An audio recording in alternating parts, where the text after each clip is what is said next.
Hello everyone, আসসালামু আলাইকুম। সকলকে all job news and education চ্যানেলে স্বাগত জানাই। চলে আসলাম নতুন একটি ভিডিও নিয়ে। ভিডিও শুরুর প্রথমে বলে রাখি, যারা আমার চ্যানেলে নতুন দয়া করে আমার চ্যানেলটি সাবস্ক্রাইব করে দিতে ভুলবেন না।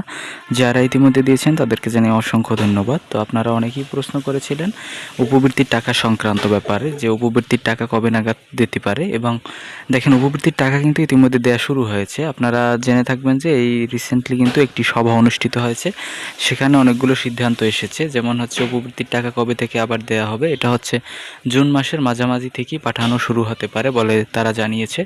এবং উপবৃত্তির টাকা 2026-এ দেওয়া নিয়ে যেই সভাটি হয়েছে, সেখানে কিছু সিদ্ধান্ত এসেছে নতুন, যেমন হচ্ছে আপনার 25 সালেও কিন্তু অনেকেই টাকা পেয়েছেন, আবার অনেকের টাকাটা কিন্তু এখনও বকেয়া আছে। ওই টাকাটি কিন্তু তারা এই জুন মাসের এই মাঝামাঝি সময়ের ভিতর ছেড়ে দিতে চায়। এবং হচ্ছে জানুয়ারি থেকে জুন 2026 চলতি বছরের টাকাটাও কিন্তু আপনারা হাতে পেয়ে যাবেন ইনশাল্লাহ। আশা করা যায় যে অল্প সময়ের ব্যবধানই আপনাদের নগদ বা রকেট অ্যাকাউন্টে ঢুকে যাবে।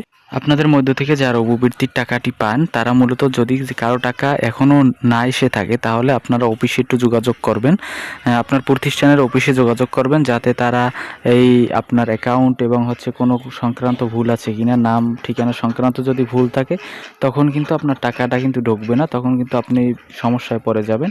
তো অবশ্যই আপনারা এই খোঁজ খবরটা নিতে পারেন। তো এই ছিল আজকের ভিডিও। দেখা হবে পরবর্তী কোনো ভিডিওতে। সঙ্গে থাকুন আমার চ্যানেলে। ধন্যবাদ সকলকে। যদি ভিডিওটি ভালো লেগে থাকে, লাইক, কমেন্ট এবং শেয়ার করতে ভুলবেন না, এবং চ্যানেলটি সাবস্ক্রাইব করে সঙ্গেই থাকবেন অল জব নিউজ অ্যান্ড এডুকেশনের। ধন্যবাদ।